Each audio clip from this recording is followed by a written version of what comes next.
Hello and welcome to the Thanksgiving episode of Funbearable. How you guys doing? Oh. I'm Chuck Staton. They know. Yeah, okay. I know. I should have said it. Let me open it again. I'm Ray Harrington. All right. My name is Brad Rohr. Yeah, no, I'm very excited about this. This is one of the things I think is like, obviously we did a bunch of Halloween episodes this year. Yeah. First year as the podcast. We're going to do some Christmas episodes. And I think a lot of people do Christmas stuff. Some people do Halloween stuff. And very few people do Thanksgiving stuff. So I wanted... You guys vetoed my Hanukkah episode that I thought we could do. Yeah. And you kept said- miscounting how many candles should be on the menorah. But you firmly said, like, we will never do a Hanukkah episode. Yeah. Yeah. Or my name's not Chuck Staton. Yeah, that's what I said. But it's one of those things where... shook the table. I'm sorry. But it's one of those things where I feel like there's a lot of stuff in place for Thanksgiving, and it's almost like an underappreciated holiday to me. Yeah, it's the middle child. We've talked about For this. sure. First off, welcome to our beautiful spread that we have here. It's very festive. We'll get into that, I'm sure. But Thanksgiving is the middle child. So Halloween is the youngest child. Halloween's very much like, I want attention. Give it to me now. Yeah. Right. And I'm fucking crazy. Yeah, Right? yeah. I saw all the movies before I should have. Yes, right? Like that's that's right. the youngest child. Christmas is the oldest child. Has to keep everybody together. Right. All right. Agreed. Can't we just have a nice meal together? Right. That's the oldest child. I don't know if this fits for anybody. I'm an only child. Right. I don't know what an only child holiday would be. Ray's birthday. What? And then I mean, for me, it's Valentine's Day. ew. I'm the only child there. You want to. You want to get with your sister? Ew. But I'm an only child. I don't have a sister to get with. Yes. You wish you could. Right. Is that what you're saying? He said he's only a child on Valentine's Day. Yes. That's what you're trying to say, right? Only into children Once on a year. Once a year. I'm wearing a diaper. I've got a bow and arrow. Oh no, that was that guy that got arrested on New Year's Eve. He was Baby New Year and he got crazy. Yeah. Man, our baby New Year and the Valentine's Day baby angel, are they the same person? That's a good fight. question. They fight. And it could be the leprechaun. It could be. It could be. Right? No, I think that's a different thing. No. Same size.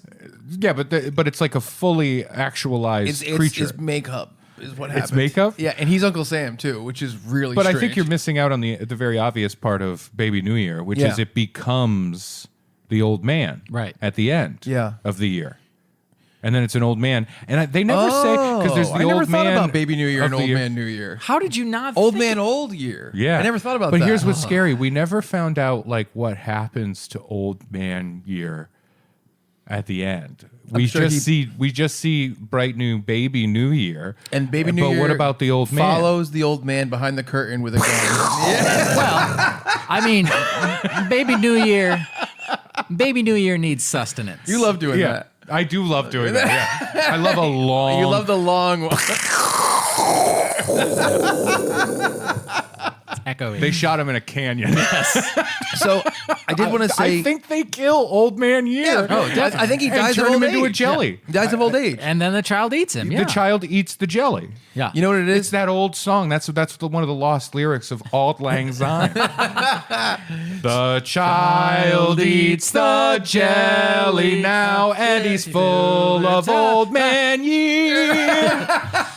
So He'll come to your house if you get up in the middle of the night. Don't fear. I'm sorry, Mom. don't fear. So anyway, we are doing a holiday episode, and this isn't just like, oh, it's Thanksgiving. Do you guys want to talk about turkey? Like every other podcast. Like you text all the time. Do you guys want to talk about turkey? No, this is a real Thanksgiving episode with something extremely special that Brad and I have prepared for Old Man Harrington over here. And this is how real it is.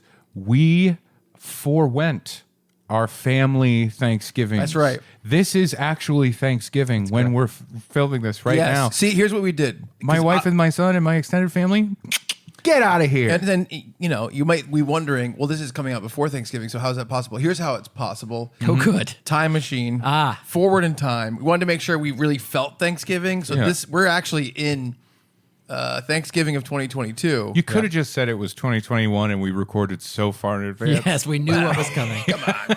No one's going to believe that. Oh, we made a time machine.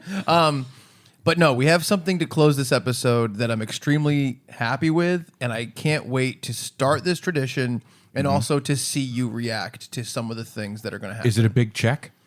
This is... Is it a big check? We'll see. Yeah, we'll see. I mean, I think a big check could come from this. Ooh, I like that. Yeah. Okay. But before we get into that... I feel like this is a monkey's paw situation. Oh, and yeah. A hulking Czechoslovakian is going to walk in. A big check.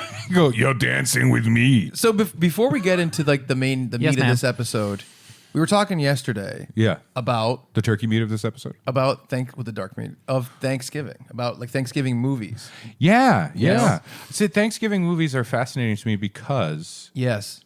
they don't really exist, right? Like there's a Right. few, but you think like Halloween movies are so clearly a thing, Right. And then you have Christmas movies. Yeah. There are networks devoted to just making Christmas movies. Disturbingly devoted. But Yeah, which is weird. It's the same one over and over. before we move on with this, can I say this though? Yeah. It is a thing where like Christmas is so big that movies will be based on it and they will capitalize on that.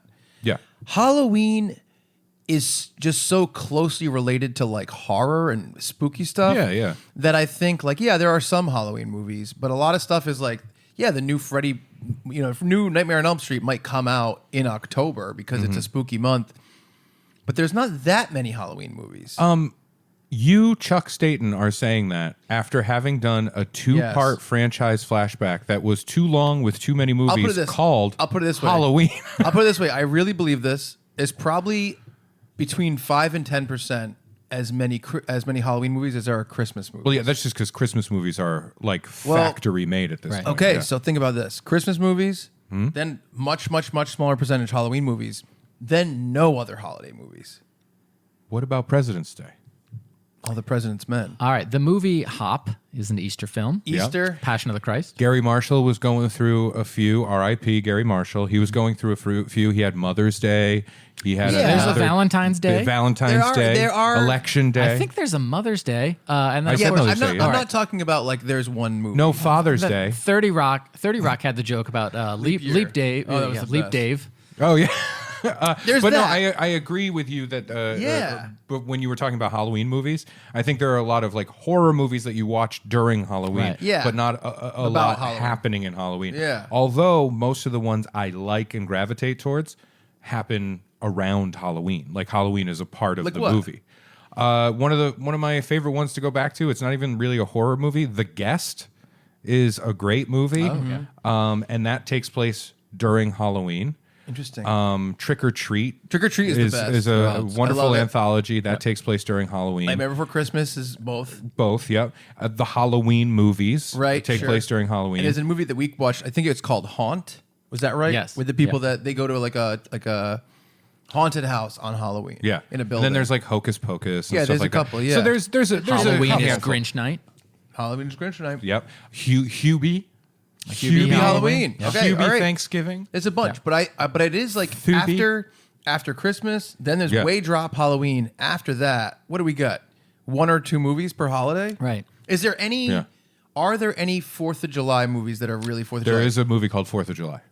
Right. And the Born on the 4th of July. Born on the Well, 4th of July. yeah, And sorry. then the Purge films. Purge. I Purge is 4th of associate. July. I Yeah, associate that with the 4th of July. Yeah. And also Jaws. the 4th of July happens during a lot of movies. Yes. Because Sandlot. anything that's like a summer movie, Yep. Yeah. the 4th of July is going to be there.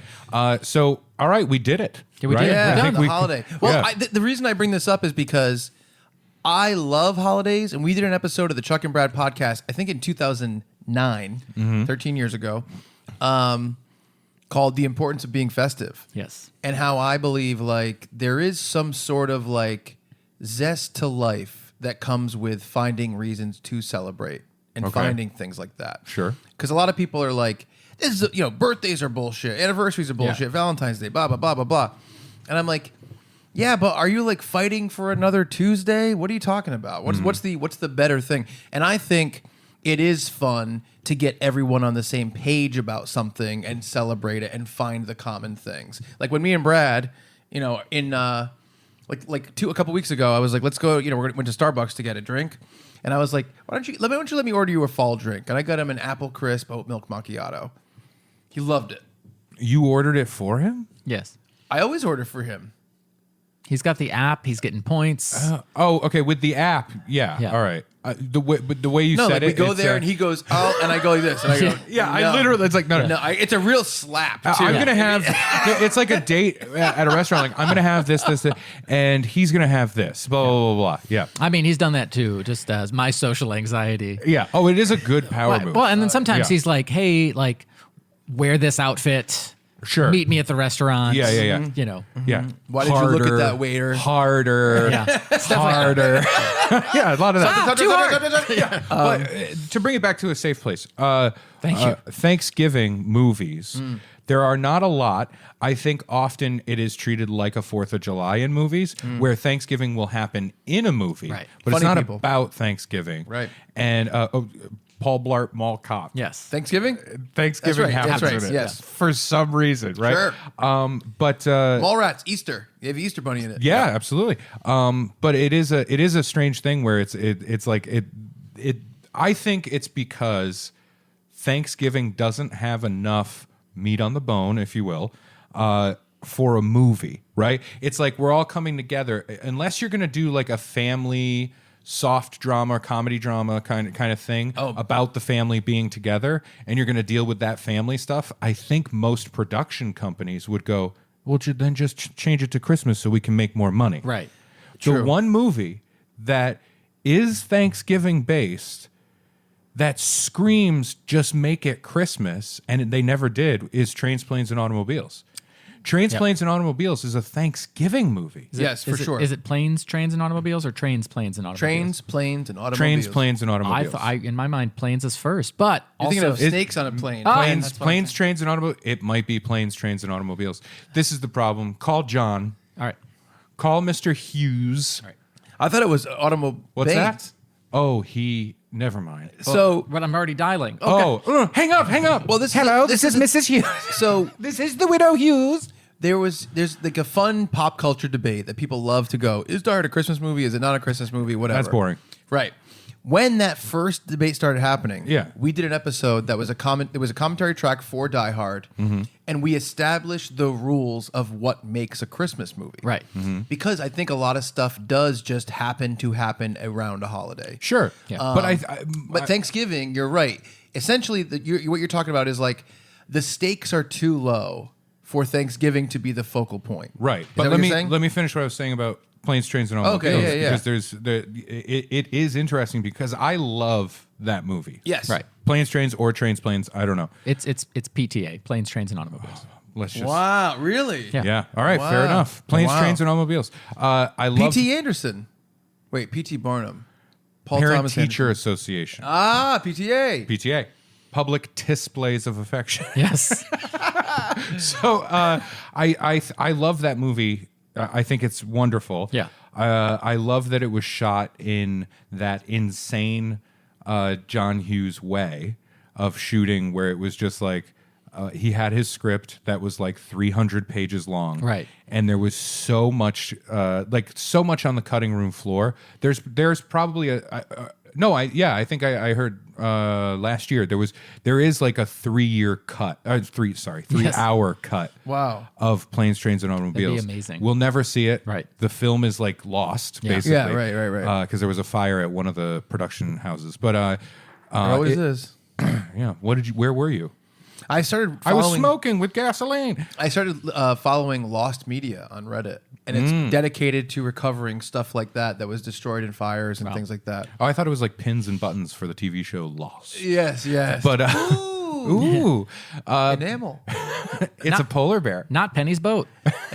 But I really love that movie. I do, and it's capturing such a fun thing. I think John Candy is doing something that so few actors could pull off. Sure. Being a buffoon, but having a real Heart? grounded sadness to that. Oh, buffoon. that's true. A Yeah. sad buffoon is hard without being like a frowning Charlie Chaplin hobo. You know what I Right. mean? Yeah, right. There's a real heart to this guy, but he's still a buffoon. And I mean, Steve Martin, fantastic in that role. It's really hard to think of two other actors filling those roles without it just feeling empty. You know what I mean? Yeah, sure. And it is insane to me. Every time I watch that movie, I usually watch it around Thanksgiving.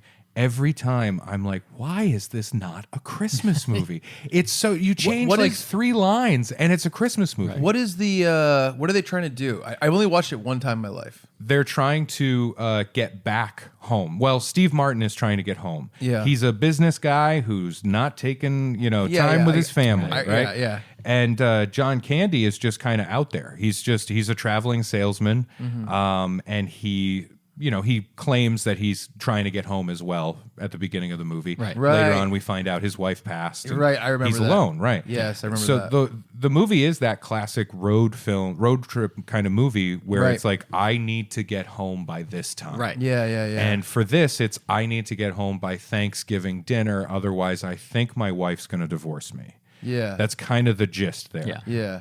But it's so strange because at the end of the movie, he goes home, he sees his wife, they hug and everything, and the kids are there, and he walks in, and it's supposed to be for Thanksgiving. Right. But the whole movie is covered in snow, Yes. Yep. and they're doing that kind of stuff, right? Yes. And it's so strange not to be like, just throw a little tinsel in the back. And Right. it's a Christmas movie. And also, they had to chase snow when they were shooting Oh, that's cool. Planes, Trains, I like and that. Automobiles. Yeah. They were like in the Midwest, and it would just be like, there's a snowstorm. There's Yeah. a snowstorm in Minnesota. All right, we're going to Minnesota. We're going to Minnesota. Let's go. And they did it that way. Wow. And I love that kind of stuff, and I think Yeah. it's really fun. But yeah, it is a curious thing. I wonder why Hughes was just like, we're going to keep it a Thanksgiving movie. Right. I will say this though. It seems like Christmas, and maybe you're going to tell me that this is just my own personal experience. It seems like Christmas, so much of the world bases their schedules around Christmas and all this stuff, that it does seem like a more defined holiday where it's going to be like, well, everyone's going here for Christmas. Everyone's off of work. Everyone's traveling home. It's very, very extremely common. But Thanksgiving is a little bit lower stakes. So it's a little bit more believable that a Steve Martin character would be like, yeah, Thanksgiving, whatever. And he's like, you know what, actually, I really got to get home. Where it could be in the balance of like how he feels, where Christmas seems like it'd be bizarre if he was like, yeah, no, I'm going to work around Christmas, or I'm not going to go home. I would say that a lot of movies the premise is based on your main character being like, oh, I gotta get home for Christmas, right? Because they miss a flight, they're too late, whatever it is. The movie Due Date with Robert Downey Jr. and Zach Galifianakis. They are. However, I would say Thanksgiving is like we're having dinner at 1:00 on Thanksgiving, and that's a very specific time thing. Christmas seems more ambiguous. Yeah. Christmas is like, if a dad is going to be home for Christmas, what does that mean? It's usually He has like to a Christmas morning in movies. Exactly. I'm just saying it is a trope at No, this for point. sure. It's a movie I trope agree, of but I somebody think- having to get home for Christmas. I agree, but I think it's a little bit less defined in terms of the deadline. Sure. Like even like Yeah. Hawkeye with the TV show, that Sure. was one of the storylines last Yeah, year. yeah. And it was a little bit less defined than like, I mean, I don't remember the end of Planes, Trains, Automobiles, so I don't know exactly if it's like he barely makes it in time or... He gets there in time for dinner, essentially. Yeah. Can I pitch a very dumb idea? Yeah. Yeah, you sure? Just a title. Yeah.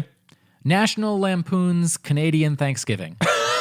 I would dig that. And you have to get home for Canadian Thanksgiving. And none of your American friends understand the urgency. Yeah. When is it? When Canadian Thanksgiving? In my mind, it's either early November, late October. One of the guys... There are that- going to be some Funbears that are very mad where That's we're fine. like, I don't know. We don't One know. of- one of why the- would we know? one of the... Fuck you. Yeah. Hey, Maple Face, go fuck yourself. I'm so sorry. I apologize. One of the people that does like video work for me is Stephen Griss, and he's in Canada, and Yeah. he's like, "Oh yeah, like week of American Thanksgiving," and I was like, "This guy's weird. What is he saying American Thanksgiving It was for?" October 10th this year. Oh, wow. That's weird to have a Thanksgiving before Halloween, right? That's don't know what they're Canada. doing up Oh, and you know what else Thanksgiving does so well? It buffers Christmas from Yes. Halloween. Right. It is doing the heavy lifting, keeping claws out of my pumpkins, right? Yeah, I think that's a part of it because do, yeah. Because the truth is, from the outside, Thanksgiving has nothing to do with either. But really, if you think about it, it does bring them together. Yeah. Because it's all the fall stuff. Exactly. All the fall color schemes. Yeah. But it's about the happy family. Right, It's about the togetherness. You know what it is? It's one mom coming in going, all right, you can have all your spooky stuff, but I'm going to take the gory stuff. I'll take the bloody fist and I'll take this. And the skeleton, no, not the skeleton. You can have the pumpkin. The pumpkin's fine. All the gourds, they can stay. Yeah. Part of the Fart. Oh my God. You must be so embarrassed for saying that just now. Do you need us to cut that out? Oh my God. Part of the origin. That's going in the bloopers. Of Nightmare Before Christmas is the fact that Tim Burton apparently, I don't know if it's even true. I'm sorry. I just love that character. I know you love to do that. A small mistake, and then Yes. somebody be like, "Oh my!" You have to be ashamed of yourself. I'm sorry. Go ahead. No, that's all right. Tim Burton. He saw that in a store window, they were moving out Halloween toys and moving in Christmas toys, but they Yeah. were like doing it piece by piece, and so there was a bunch of stuff mixed together, and that's where he said he came up with the idea of Nightmare Before Christmas. Oh, that's fun. I like Yeah. that. Yeah, Now, I mean, where did he come up with the idea for Helena Bonham Carter? Ooh. You know what's interesting? Henry Selick came She's out. claymation, right? Henry Selick came out recently and was like, it sucks, this whole thing, Nightmare Before Christmas. He's the real director. Oh, Tim wow. Burton didn't direct Nightmare Before Wow. Christmas. He came out with a book called Nightmare Before Christmas that he made. And then this Henry Selick. Henry Tom Selick is the Selleck's director. son? Yes. Yep. Did he have the mustache? Here's what's weird. It's Tom Two. Selleck's great-grandfather. Wow. Yeah. Wow, I'm Complicated. surprised. And he did the claymation, and that's why it's so Yes. shitty, because his hands are just, That's I can't mation the clay anymore. we got the time machine from him. Yeah. Okay, I got one Pulled my more horses. Thanksgiving movie for you. Well, I wanted to bring up a couple for you Yeah. about how you just said Thanksgiving is tough to make a movie about. Right. Sure. A couple years ago, Brad and I, we sat down together on the couch and we said, we should really get into some Thanksgiving movies. We didn't say that. That was said by Sure. one of us. Yep. And we watched a bunch of them, That's true. Yeah. including Jim Henson's Turkey Hollow. I don't know if you watched that one, did you? I have nightmares about it. It's scary. I don't even did like. watch I it. don't like the phrase "Turkey Hollow" Dude, they're the scariest Muppets ever. because you know what is a common thing. I think you would hear a hollow turkey. Yeah, So, but not a turkey hollow. a hollow is like a place in the forest. No, I know what a hollow is. Yeah, or a holler. I know what a holler is and a hollow. Yes. You know, a hollow could be next to a holler. Now so that one was made like in more like current times, but there are some movies that people consider classic Thanksgiving movies. You brought up Dutch yesterday. That's one of the ones we watched. Don't steal my thunder. I wanted to say okay, Dutch. but here's the thing. You just said the thing about families. Yeah, There's a movie called Pieces of April. Do you know about this movie? that sounds so familiar to me. Yep. It's Pieces Katie of Holmes. it's Katie Holmes. Katie Yes, I Holmes. was going to say. Yeah. And she's kind of like a little punk rock alternative redhead girl, and she moved to the city, and her parents are coming out, right? Yes. And what is the story? That She's basically a black boyfriend. there's and that's you like know, a she thing. lives in What? in an apartment in New York, and you know what she's That's got where they do that. she's got wacky neighbors. Yeah. Oh, yeah. And so it's kind of them Yes. figuring out how to prepare the perfect Thanksgiving for Katie Holmes's Yeah. parents. Yes. Okay. And so that is a Thanksgiving film. Also a Thanksgiving film. That sounds familiar Yeah. in another plot. Yep. Are you about to say the movie I think you're about to say? I'm Does it about have the to same say- plot? I'm gonna about to talk say about- the movie Home for the Holidays. Oh, Yes. yeah. In which, Robert Downey Jr. Yeah. Adult children return to their childhood home Yeah. to celebrate Thanksgiving with one another. Shenanigans ensue. And I'd say both Pieces of April and Home for the Holidays, not focal points movies like destination movies like Home Alone, Yeah. but very fun. I think to have Atmosphere, on yeah. in the Yeah, sure, atmosphere sure. of the If, holiday. if you have family in town Yeah. for the Thanksgiving American Thanksgiving, Yeah. put it on Wednesday night. Yeah. Get some Thanksgiving pizza from your local pizza shop. Yeah. And have a nice little family gathering the night before Thanksgiving. I got to Yes, say, the yes. description of Pieces of April Yep. Yeah. made me immediately think of La Cage aux Folles, or The Birdcage. Okay. It's been a while. Oh wow. The Birdcage is, you're familiar. Williams. It's Robin Williams and Nathan Nathan Lane playing a gay couple that have a son. and the son is getting engaged to a woman who has very conservative parents, and they don't know that they're gay. Yeah. And so they create this whole ridiculous thing, la cage aux folles, right? Like it's a whole to do. Nathan Lane is, this time he's the Mrs. Doubtfire. Oh, right? Yeah. And it is a fun movie. I like that movie a lot. Nathan Lane is amazing in that movie. Yeah.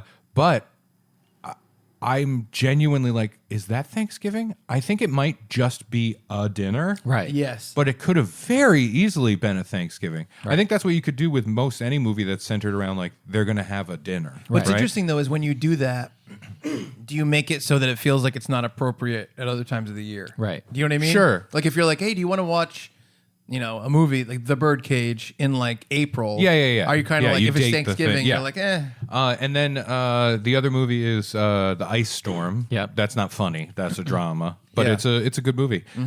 But Dutch, I love Dutch. I really like that movie Ed a lot. O'Neill and Ethan Embry. Yes. Yeah. So good. Shooter McGavin is in it as well. Oh, that's right. One of my favorite, jerk guy getting punched scenes. Okay. You know what I mean? Like classic, like, hey pal, Yeah. I'm a piece of shit and you're gonna punch me in a second, and everybody in the movie theater is gonna go, yeah! You know what I mean? That kind of thing. Yeah. Shooter McGavin's being just a complete jerk. He's he's Ethan Embry's father. Right. And and Ed O'Neill has a pinky ring. And he says at one point, like to somebody, maybe he says somebody like, I put a dent in his head or something like that. Yep. Yeah. Whatever it is. But he's got the pinky ring and it has his initial on it. And he punches Shooter McGavin. Yep. And there is just a dot of the pinky ring Right. in his head. And the actor that plays Shooter McGavin, I can't remember his name, he does a fantastic job of like that punch drunk guy. Yeah. It's really, really great. I love Dutch. I think that's a really fun movie. That's one of the ones we watched with the other Thanksgiving movies. That we Yeah, watched. and that's another road trip, got to get home in time thing. Yeah. That has a real fun. There's so much good stuff in Dutch. Sorry, I'm just being nostalgic right now. No, just I think thinking it's- back to that stuff. I think it's fun. I mean, I think it's fun to be like, look at the holiday and say, what represents the holiday to you? What do you like to Yeah. revisit? One of the things Is Dutch a John Hughes movie? I'm drawing a blank. I don't right think now. it is. so. I don't think it is. Dumb and Dumber is though, and people don't know that. John Hughes wrote Dumb and Dumber. Originally, it was going to be the Wet Bandits.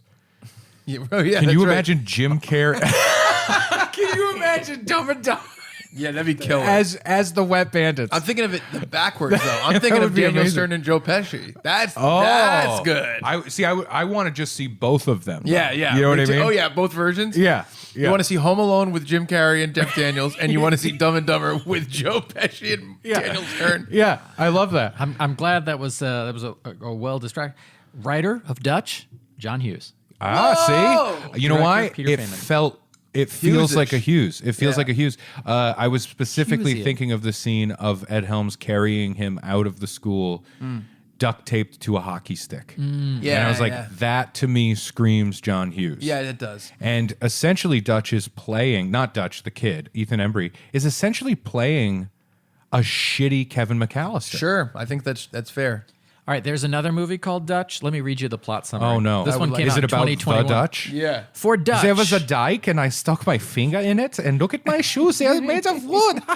For Dutch, survival is the ultimate score. Oh, this is just like a Dutch Thanksgiving where And we go into the power. woods and grandma has to run. Power is the deadliest high of all. When he gains control of an African drug lord's stolen heroin business, Dutch quickly makes it the most feared drug empire on the East Coast. So don't get your Dutches confused. Watch. Yeah. Does the that Ed one O'Neill. take place on Thanksgiving? That's the It doesn't- question. It doesn't say. Oh, it might. It is the first of a trilogy. Don't get your Dutch in a tizzy over the mix up here. So I actually think, I got to be honest, this might be a perfect place to transition. All right, let's do it. Now, do I close my eyes? No closings. No. We're going to Do talk I about leave? this. No. Can I leave? No. Yeah, So here's you're the gonna thing. you're gonna wish you did. Are you going to take me to a Hockey stick? Yeah. So Christmas has all these great mascots. Santa I Claus. specifically said to you when The you baby said Don't even Jesus. talk. when you said, "Oh, we're gonna do a fun thing," I'm like, "It's not that fucking Gibby Goblin or whatever the hell it is. It's not Gibby Goblin. That was a Chuck and Brad thing. That was a Chuck and Brad thing. Chuck and Brad thing. We did Gibby the Funbearable. We did Gibby the Thanksgiving Goblin was an episode of the Chuck and Brad podcast that we did, and we're like, and that was a mascot for Thanksgiving. Right, we cannot so forgive reuse me it. for you saying we're This not going is- to tell you what by it the way- is, and then you go, Thanksgiving needs a mascot, and then you of all people raise your voice. You never raise your voice. At me for this. How dare you? This is nothing like Gibby the Thanksgiving Goblin. I'm gonna fucking swipe all of this shit off of the table, including this fucking arrogant pilgrim. No, hold on. Listen, edit. Whoever's doing the edit right now, cut to this pilgrim's fucking face. Look at him. The way he's holding the turkey, it's like he is saying, like, "Aren't you going to invite me in?" Right? Like that's what he's doing. And I think, oh, now that I think about it, that is appropriate because I think all of the colonizers back then, they were just like, "We're gonna die." There's a script for this. Hold on. Wait a minute. We got to talk about this. All right. Since I already talked to the edit, whoever's doing the edit, can you do me a favor? Just cut to black the second this goes anywhere near Gibby territory. Hold on. Wait. And fucking end it. I'll say this, and Brad will attest this. There are 0 goblins in this story. no goblins at all. So, Is it Gibby the Thanksgiving Ghoul now? hold on. Let me lay this out. You're ruining this for the new listeners. Don't step on our punchlines, Yeah, Ray. right. The fact that you did this when I was like, look, I'm down for whatever, just please not that. Like it's so dumb. It's so dumb. And you've already done it. I don't want to do that. And I remember talking about this. I used this as an example when we were having our little summit meetings about becoming a podcast. You don't know anything about the goblins. This is built on a lie. Hold on. This whole thing is built on a lie. Hold on. Just like the real Thanksgiving. Let me lay this out for the listeners. Message. We came up with a character called Gibby the Thanksgiving Goblin. Right. Now, when we we wrote a story. You did the job no one asked you to do, and Right. you did. Are you getting up to hit me? I almost did. The way you're like, if you don't let me do my little Gibby jokes, I'm No. gonna kill you. So we came up with that, but it was really just kind of written quickly. I just scribbled some ideas. We had some fun. It was short. Yeah. And that was the original idea, was can we come up with a Thanksgiving mascot? Okay. But we didn't. We executed it. It's almost like a rough sketch I wish. version. I wish you had executed it. But now we are starting a new tradition here on Funbearable. We are creating a Thanksgiving mascot. Oh, I see. So the tradition is like every year I question whether or not this was a good idea to So, do. Yeah. So, Every well, episode. Yeah, no, so it's like no, forced family and found family. That's an episodic tradition. So you ready for this? I like that. So we create a character named Gibby the Thanksgiving Ghoul, right? Brand new character. And listen, if Chuck and Brad could sue Funbearable, Can I kill myself if I swallow the whole thing? so if Chuck and Brad could sue Funbearable for this, Yeah. they would lose in court. Yeah, because goblins it's so and ghouls, different. not the it's same so thing. different. Yeah. But I think you lose in the court of public opinion. Oh yeah, definitely. Yeah. I like the idea of us suing ourselves. I like the idea of the two of you sitting as the accused and obviously representing yourselves. And Chuck stands up and just straightens his jacket for a second and he goes, "Ladies and gentlemen of the," and then immediately the foreman stands up and goes, "Guilty! Guilty on all charges. In fact, throw some more at him." Right? So this is Lock him up. This is called Gibby the Thanksgiving Ghoul. Uh-huh. And what this is it's a script about the three of us, the friends, the trio, and we're creating this new character so that the listeners, the people of the world, The planet Funbears. Earth, Yep. have a Thanksgiving mascot. Maybe we'll come up with I action like figures. our listeners and watchers. I think they're gonna love this. I like them. You comment after this and tell us if you like Gibby the Thanksgiving Ghoul. Well, you can't believe anything you read in a comment. So Including compliments. now I'll say this: the main character in this story is Ray Harrington. Oh, surprise. Yep. But here's my plan, Yeah. or our plan. A plan. Freudian slip Yep. at best. Next year, maybe Ray and Brad will write a script and present it to Chuck. Maybe Ray and Chuck will write a script and present it to Brad. Right. But this first year, Chuck and Brad have written a script that Ray has not seen. called Gibby the Thanksgiving Ghoul, where Ray is the main character. And we are going to read a classic Thanksgiving tale. Has more to do with Thanksgiving than Dutch or planes, trains, and automobiles. What about trains, planes, and automobiles? Both, all of the planes and Both. trains. Both is our Getty. But after this, people will say, we love the ghoul, we love Gibby, we need stuffed I can't animals. believe you would risk sullying the word ghoul when we have I Pity the Ghoul. We're keeping the ghoul alive.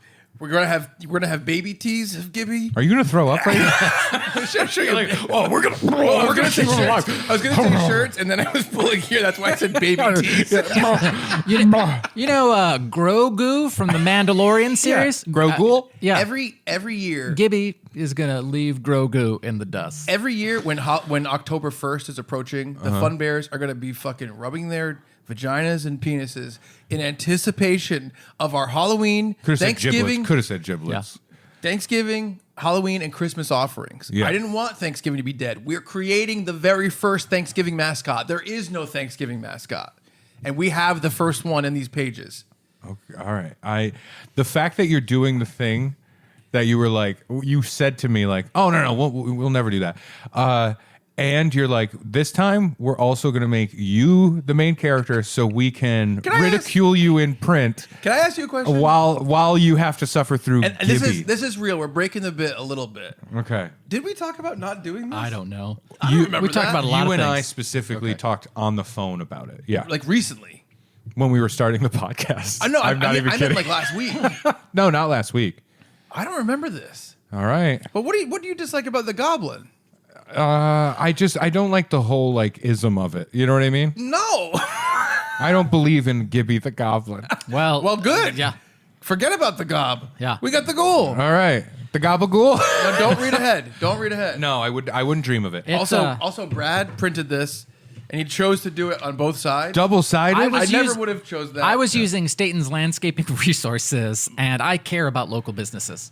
That is fair. That is fair. So I would like to just say I will do this Yep. in the spirit of giving thanks. Yep. Right. I'm thankful for this podcast. Me too. I'm thankful for you. I'm thankful for the other 2/3 of the podcast. Right. I'm thankful for our friendship, kinship, and professional working relations. That's thank you how for I saying feel. that before we start. this is- I also- because Oh, I know. when we're done, Yeah. I would love And hold on, I'm also thankful for the listeners. for you, not you, you. Yes, I you. would like a confirmation from you in the spirit of Thanksgiving that this will become our every year Thanksgiving thing forever and ever. it just seems like we Amen. should get through it first. Yeah. okay. Yeah. I'm thankful for Ray's forgiveness, like his forgiving attitude. It's not called Forgivesgiving. Oh boy. Now I'm gonna. Can I say this? We do this kind of stuff once in a while on the podcast. We've done pitch we doctors. just together. did it for Halloween. We did. Yeah, we do stuff like yeah, this. and we're probably gonna do it for Christmas. But I will say this. a lot of scripted. And Brad can speak to this.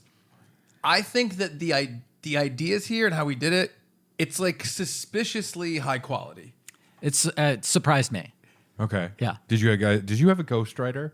No, we didn't. Okay. We had a ghoul writer. Why does this say Michael Shea on the top? But So so in this, Ray is going to play Ray. I'm going to play Chuck. Brad is going to play Brad. And Brad's also going to serve as the narrator. Right. And you should probably voice. you had to narrate a lot already. Right. For the Halloween there's one. not a ton of Brad lines in this. Oh, okay. So- All It's right. this is mostly a story. That's that lesser known song. I'll say this. There was Brad. blurred lines and then there's Brad lines. Yeah, that's my Weird Al It's version. you dancing in front of a white wall. Yeah. I'll say No this. women. This Only story- child. A lot of blurs. Yeah. This story, I want to make it clear, this did not happen. This is fiction, but it is a good representation of our relationship and how much we love each other. Oh, so like Gibby's like very demanding of attention. A lot of No, that you're kind of in stuff. this too. You're not Gibby. All right. Here we go. Are you ready? So is Thanksgiving about ruining friendships? This is Gibby the Thanksgiving Ghoul, the very first Thanksgiving mascot, created by Funbearable, copyright Ray Harrington. I love it. Chapter 1 is here. Do we have like little toy piano dinky dink music no to kind of lead us in? Maybe I would love it. Whoever's editing this, Kyle, Craig. You know what? I always have to get the music. I'm gonna be the guy being like, "Where's that little toy piano song there?" really fits Gibby. Yeah. You know what? If you want to come up with a motif for Gibby, that'd be killer. All right. I mean, okay. Just the Dark Knight So soundtrack. we're going to have fun. This is Gibby the Thanksgiving Ghoul. And if you need to pause what you gib that defines you. if you need to pause this You ghoul. to comment on it, Yeah. that's totally okay. All right. This is a long How do I one. eject it? This is a long one. Yeah. But I think it's going to be a good one. I think the fans of the Funbearable, after this episode comes There'll out, be less of them. they're going to say that's my favorite episode of Funbearable. If that, oh God, But you don't know about this yet. I don't. I But think I it's know possible. what Gibby was. Yeah. No, you don't. What do you think about Gib? This is Gib 2.0, I guess. No, it's not similar. I will say this: Gibby the Thanksgiving Goblin. They're totally They're different. not similar. Gibby didn't even talk. Okay. All right. Gibby. Here we Brand go. new Thanksgiving mascot. Gibby the Thanksgiving Ghoul. Chapter 1. Here we are. It's Monday, November 14th, a brisk fall afternoon in Rhode Island. The trio, Chuck, Ray, and Brad, are walking through the streets of an idyllic New England town, Chuck's hometown of Warren. Brad is drinking his favorite seasonal drink, water from a reusable bottle. Chuck is drinking a coffee from a local retailer, and Ray is drinking corporate coffee in a styrofoam cup. I'm the only one that makes my own goddamn coffee. One might wonder, what's the difference between Starbucks and Walmart in terms of damaging local businesses? The answer is there is none, and Ray is well aware. Ray happily sips his brew and smiles, thinking of all the shuttered coffee shops around the country. Cooper's Cask Coffee is a local Rhode Island coffee roaster that makes amazing coffee beans. I teamed up with them for Ray Harrington Must content because I believe in supporting a local coffee business. Cooper's Cask Coffee Co.com. We have to keep going. He is happy to contribute his hard-earned money to multi-billion-dollar companies. He snickers thinking about former coffee shop owners starving and dying in the streets. Anyway, Thanksgiving is almost here. Orange, yellow, brown, and red leaves fall from the picturesque trees. Chuck, Brad, and Ray crunch their way through a perfect autumn afternoon. They just ate lunch. Wow, this is so nice. That lunch at Water Dog was incredible. My mouth is full of flavors. Yeah, Water Dog is great, and a relatively new restaurant here on the scene in my hometown of Warren, Rhode Island. I love it here. Brad lives here too. I do. Brad did not express much enthusiasm. Not for the leaves, not for the stroll, and not for the season. Thank God my taste and smell are back. COVID was rough. Oh yeah, what happened? I did a gig at the very real local venue called The Whites of Westport, one of my favorite places to perform. I have performed there. It's not one of my favorite places. I love the name The Whites of Westport. Oh yeah, Crazy. yeah.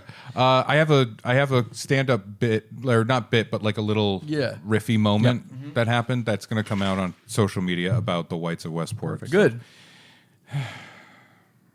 You got to keep everything together, dynamic stuff like that. It was a rough couple of weeks. I'm okay, but I could barely function for a while. Today is my first day out of the house. Thanks for that care package, Chuck. I can't believe you sent me the game Dying Light 2. Did you play it immediately and enjoy it? I did. It was the best game I ever played. You're a genius. Chuck humbly waved him off. Chuck didn't need these type of compliments. He wrote. He was totally secure in who he was and didn't rely on compliments or attention or sex to make him feel okay about himself. Isn't it so fun to imagine how things could be when you're creating fiction? There we go. Yeah. So, Chuck, what's that coffee you have there? This is a pumpkin vanilla iced latte from the Coffee Depot on Main Street. Take a sip, Ray. Ray takes a gluttonous chug. Gluttonous Chug was his nickname in college, and now we know why. Wow. Following his decadent slurp, Ray wipes his wet, dirty mouth with his sleeve, something his wife has urged him to stop doing. He feels a sneeze coming on, so he opens his shirt and sneezes all over his tits. That was delectable. How many locations does Coffee Depot have? This is going against my Coffee Depot have worldwide. Just one, Ray. The Coffee Depot is an independent business run by the local townsfolk. A wonderful, one-of-a-kind, blissful oasis of caffeinated heaven. And I, just to say this, I wrote the ending of this at Coffee Depot today. Okay. Pretty good. Ray farts, and it's a bad one. He starts to remove his pants and leave them in a bush. He doesn't even acknowledge what has just happened, almost like it's a consistent occurrence for Ray. Chuck and Brad are shocked, but don't want to embarrass their towering friend. He takes off his red backpack and takes out a plastic bag labeled Emergency Pants, Monday, Nighttime, and slips them on. A local business owner sticks their head out their window. Hey, Chuck, looking great in that rad jean jacket. Thank you. Ray also thinks it's rad. It's on record. Another local business owner is cooling pies on a windowsill. Hey, Chuck, it's a great day to see you. A great man. Those pies smell wonderful. As the trio walks down the street, more and more business owners greet Chuck and rain down compliments. It's not unlike the opening scene in Beauty and the Beast. Chuck attempts to speak French, but isn't perfect. Voulez-vous, Francois? Yeah, it wasn't perfect. That was good, yeah. Wow, you're so cultured, and this is incredible. I can't believe you live in this perfect, classic New England town, and you're the king here. No. Chuck was humble. Some say too humble, since most indeed did see him as king of town, especially the mayor and all the government officials, but not Chuck. It didn't even occur to him.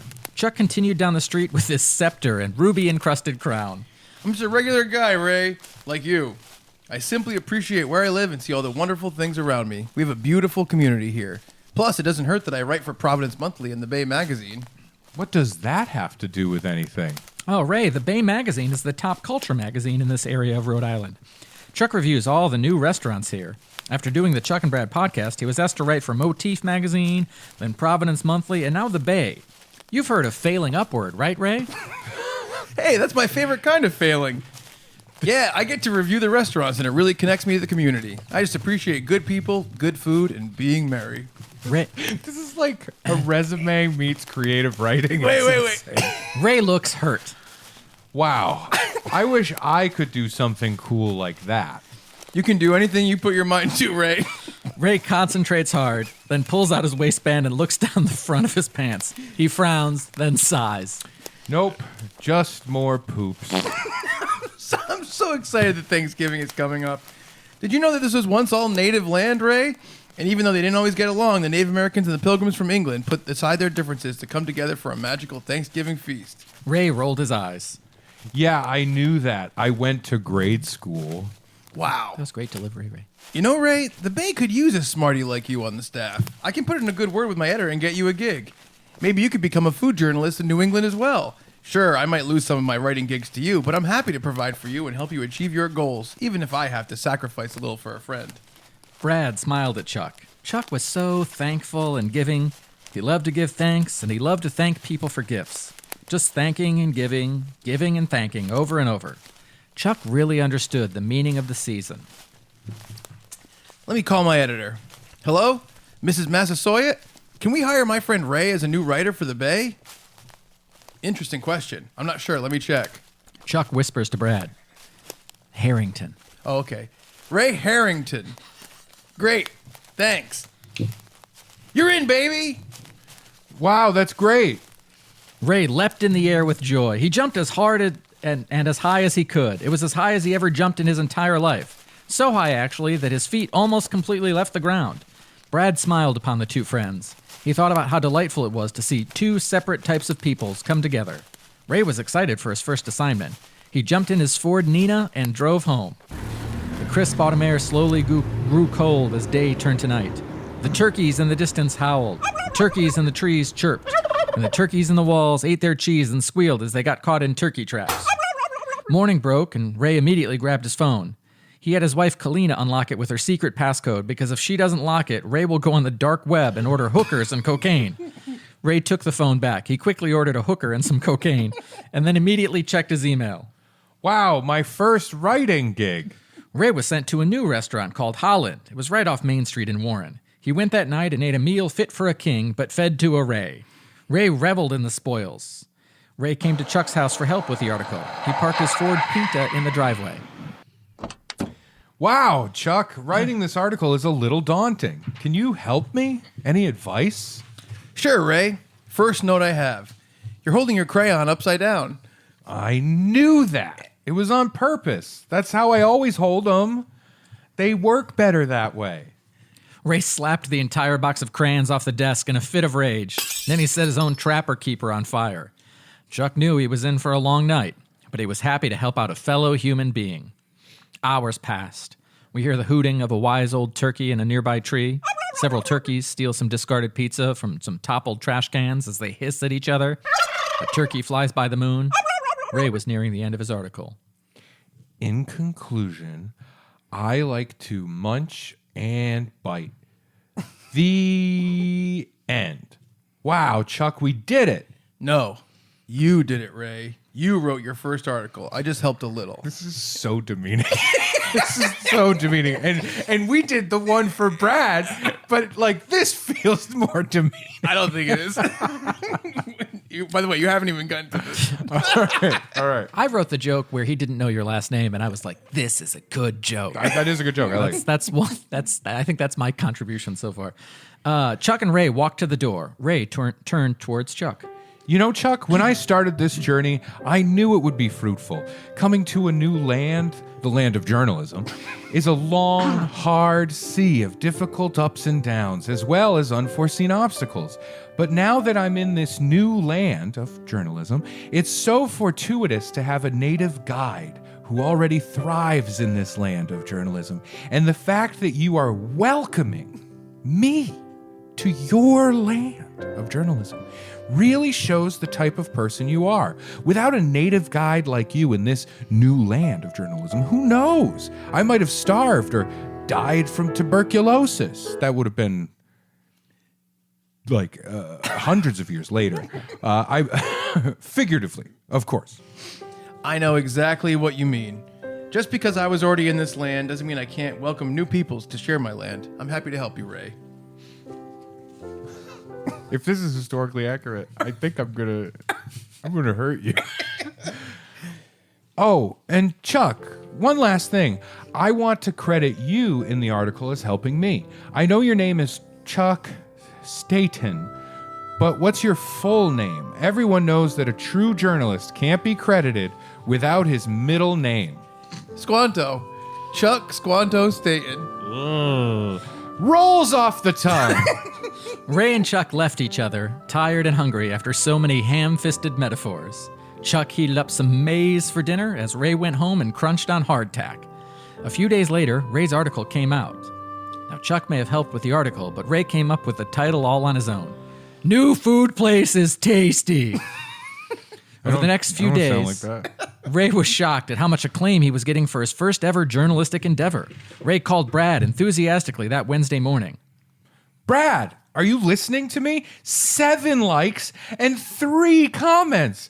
Sure, a few of them are my wife, my mom, my son, myself, and my other fake accounts, but holy turkeys, this is going so much better than expected. I feel like the king of this new world of journalism. It's mine for the taking. Brad sadly hung up the phone. From how it sounded, Ray didn't sound thankful, nor was he giving. The lack of those 2 adjectives bothered Brad. Giving is more of a participle in this case, but I digest. Brad sighed slowly and walked into his basement. He didn't think it would come to this. Ray walked around his house with a large black cowboy hat he found in a dumpster. Yee-haw! I'm the sheriff of this new land. Ray had his own makeshift sheriff badge that he made from paper clips and a bottle cap.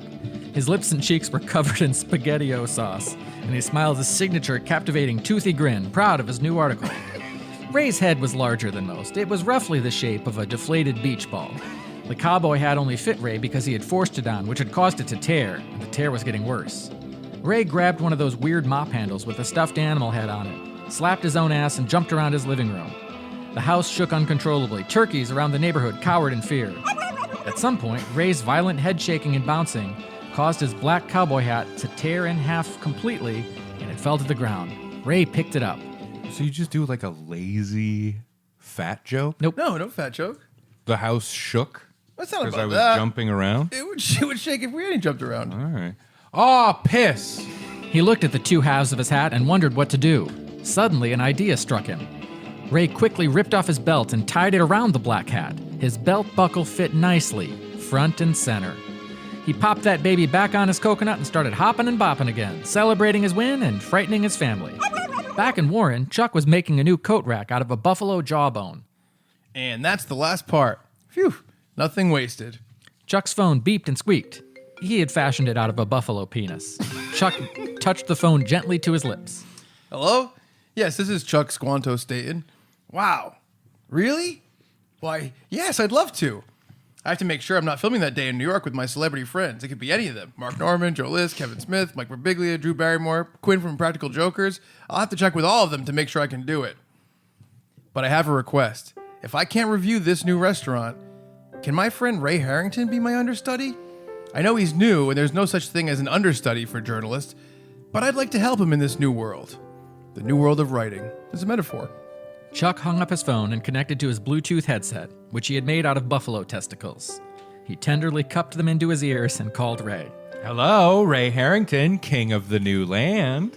Hey, Ray, this is Chuck. How are you feeling after your first article? Chuck, I'm feeling great. You know, at first I was a little hesitant about being in this new space, but now I'm feeling very comfortable and like I deserve to be here. I'm glad you're happy, Ray. Just wanted to let you know. I just got a call to review the hottest restaurant in town, Plymouth Rock. Wow, that place is supposed to be amazing. I mean, a little smaller than I expected, but important nonetheless. Damn, I wish I was reviewing it. Interesting you mentioned that. I actually told them that if for any reason I can't do the article, I want them to get you to do it. I want the best for you, and I want you to thrive in this new journey. But for now, I gotta go. Chuck hung up his phone and plugged in his phone charger, which was made from a buffalo clitoris. Ray lowered the phone to his side. I'm amazed he found it to carve it. That's the least realistic part of this story. Yeah. He asked somebody else. No, I knew. Damn. I want to go to Plymouth Rock. I don't care if Chuck has been in this world first, or if he's already learned how to thrive here, or if he's helped me. I deserve that article, not Chuck. I'm me, Ray. I'm so much more civilized than Chuck. His beliefs and principles are archaic to me. He dresses so differently than me. He has different ways of living, and he wears those weird cloth shoes. What are they called? Oh, yeah, high tops? Ray paced around his office. He played with his blocks for a little. He had his bottle and a nap. But he was still mad that he wasn't the one getting to do this new article. Man, I'm Chuck's writing understudy, but that means nothing if Chuck is physically able to write the article. I wish Chuck was out of commission. Then this new land would be mine for the taking. The land of local Rhode Island journalism, I mean. I'd be perfect. It would be perfect if he had the plague or rubella or... Ray's eyes widened. He smiled that evil, toothy grin of his. Or COVID. Ray skittered outside and peeked in his trash can. Perfect. Kalina hasn't taken out the trash yet this week. Ray grabbed a nearby broom from when Kalina last swept. What the heck is this thing? No matter, I can use this to get the COVID blanket without recontaminating myself. This is not how COVID works. This is not how Be careful. Be careful out there. Do your research. We're just asking questions. Ray futilely tried to get the blanket from a few feet away, but couldn't quite fish it out. Piss! I'll have to use... Now that's the tradition I can get behind. The fact that we use piss all the time, delightful. That should be our thing, Yes, right? yeah, for piss. sure. We're adding it. Piss! I'll have to use something else. Ray scampered back inside and spotted a vacuum from when Kalina last fed Ray his morning Cheerios. on the reverse setting, right? Perfect. My sex robot will help me again. Ray grabbed the vacuum and turned it on. He used the hose to suck the COVID blanket into the vacuum. Yes, score. Now I just have to get this blanket to Chuck, and Plymouth Rock will be mine in no time. A being hovered by a nearby mailbox, watching Ray's every move. The next day, Ray drove his Ford Santa Maria to Chuck's house and dashed inside. Hey, buddy. You know how you like gifts? I love giving gifts. Yes, it's a way of my people. But receiving them is pretty cool, right? I don't know. Seeing the joy in a friend's eyes is a true blessing in me soul. Wow, you're so wrong. Getting gifts is way better. The way I look at it, if someone gets me a gift, they get the gift of giving me a gift. Then they get to tell people, I gave Ray Harrington a gift. And that is its own gift. A shadowy figure looked in through the window at Ray and Ray's ruse, disappointed. Anyway, I got you a thing. You know how you're always saying how cold you are? Ray puts on a gas mask and takes a package out of a hermetically sealed case. Using 6-foot-long tongs, he passes the gift to Chuck before taking off the gas mask so he doesn't have to do an allegedly funny gas mask voice and say, "Luke, I am your father." I got you this blanket with a picture of your favorite celebrity on it. You! It's your own face on the blanket. 5 feet by 7 feet with your gap tooth included, which takes up roughly 2.5 feet. The guy at the blanket store told me it's their #1 seller. Wow, thank you. The only time I see my head this big is when I look in the mirror. Chuck giggles. He's self-deprecating and likes to poke fun at himself. This shows that he truly is a good guy. He doesn't even realize how amazing he is. It's scratch and sniff too, buddy. So, make sure you take a big whiff of the fabric. Just get your nose down deep and sniff whatever's there. Anything and everything. Just take it all in. That's weird. It smells like germs, but it also kind of smells like a hoax. No hoax here. Just a warm, fuzzy blanket to keep you ready for your big review tomorrow. I can't wait. By the way, just want to let you know, it is going to snow tomorrow, so if I can't go to the restaurant, make sure you're prepared to get there through the snow. Shut up, you dumb twat. Go cuddle your infected blanket. Give me a call tomorrow when you're nearly dead. Wait, what was that, old friend? I said, nut up, you kumquat. Befuddle an insect and spank it. Give me a call tomorrow about your yearly bread. Oh, well, I am making my famous pumpkin seed loaf in the morning, and I can only make it once every fall harvest. And I do have to confuse the fruit flies and then swat at them to get them away from the old pumpkins out back. Thanks for remembering. Phew, that was close. What was that? I said, P.U., I smell gross. Now I get it. That's also accurate. Bye, Ray. I think every other line you can do, whatever. Just that one made me look dumb? All right. Now we play the waiting game. As Ray made his way back to his house, the oddly shaped figure that had been following him started slowly lumbering towards Chuck's front door as the scene fades to black. Suddenly, it's morning. A turkey caws in the distance. Chuck called Ray. I don't feel so good, Mr. Ray. I don't think I can review that restaurant today. Oh, that's too bad, buddy. I guess I'll claim Plymouth Rock all for myself. Well, that's not how my people view things, Ray. My people, meaning food journalists, we believe that you're simply contributing to this world and coexisting with your other writers. Oh, suck shit.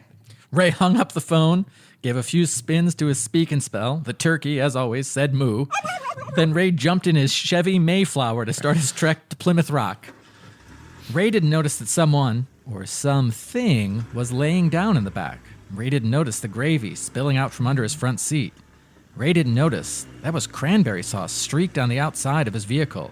But soon enough, he would wish he had. He started driving through the snow. His vehicle was slipping and sliding all over the place. And Ray was hungry. God, I'm starving. I can't wait to get to bountiful Plymouth Rock. Maybe I should have planned better. This snow is becoming a real problem. It's getting deeper and deeper, and it's becoming harder to drive. But I'll be okay. I'm Ray. Divine intervention will keep someone like me safe. The hours passed. The snow fell harder and harder and harder. Ray was originally going 60 miles an hour, then 45, then 30, then 20, and now he was down to 10 miles an hour. And we had a long way to go. God, this is getting tough. Maybe Chuck was right. I should have prepared for it. Maybe I should have listened to someone who's used to this life. Ray thought for a second. Nah, I'll be fine. I'll manifest my own destiny. From the back seat, suddenly, Ray heard a moan. Read it. I'm supposed to moan Thanksgivingly. Gobble, gobble. Out of nowhere, the car filled with the sweet smell of pumpkin roll and apple pie. It was overwhelming, intoxicating. Ray was so entranced by the smell that his eyes rolled back in his head and he nearly fell asleep. Until... Am I doing this voice or are you doing the voice? Wake up, Ray!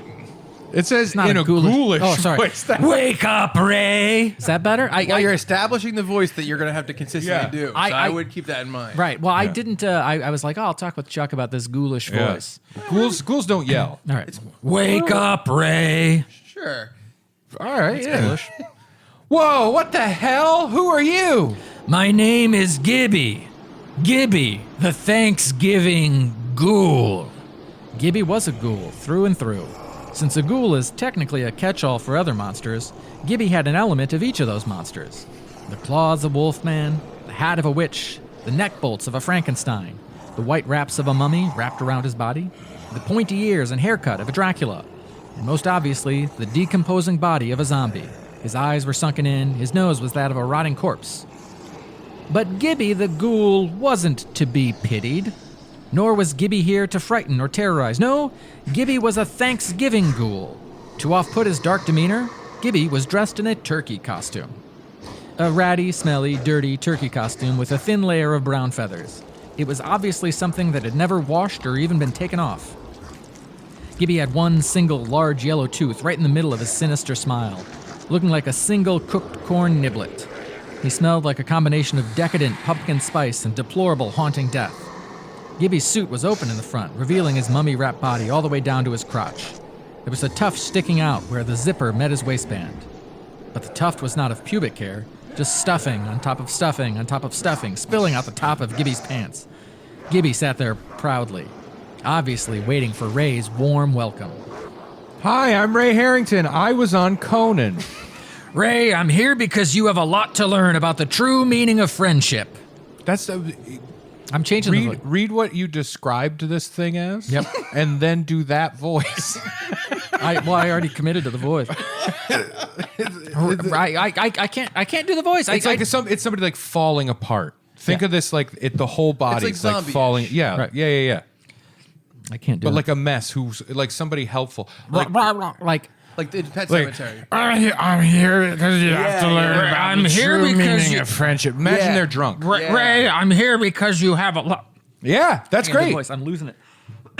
Ray, I'm here because you have a lot to learn about the true meaning of friendship. Now I'm happy again. You're asking for a lot of character development from a guy who shit his pants 3 times already in this script. 3? I only counted 2. Ray pulls out the waistband of his pants. There's nothing there but a pitiful nub of skin. At first, Gibby thought it was an infected skin tag, but no, Ray's penis. But curiously, it was clean as a whistle. Oh, wow, I must have just felt the warmth of the heated seats. Huh. I'll have to remember to ship my pants later. Raymond, until you listen to and appreciate the people around you, Perfect. You are destined to wander these snowy lands alone until you expire. It happened with the people of Roanoke, it happened to the people of Jamestown, and now it could happen to you, Ray. It's perfect. It's almost like a Nixon. It is. By the way, that's a really good voice. Yeah, That is no, not it a good is voice. because I've gone through 6 of them in that line about Roanoke. but and it's like the Jamestown. waddle of a That was turkey, very you know? good. Yeah, it's very good. We're making a character. a permanent, lasting character. Yeah. Yeah, I'm sure it will be around forever. It could happen to you, Ray. Don't think just because you have a pretty little mouth that I'm going to listen to you.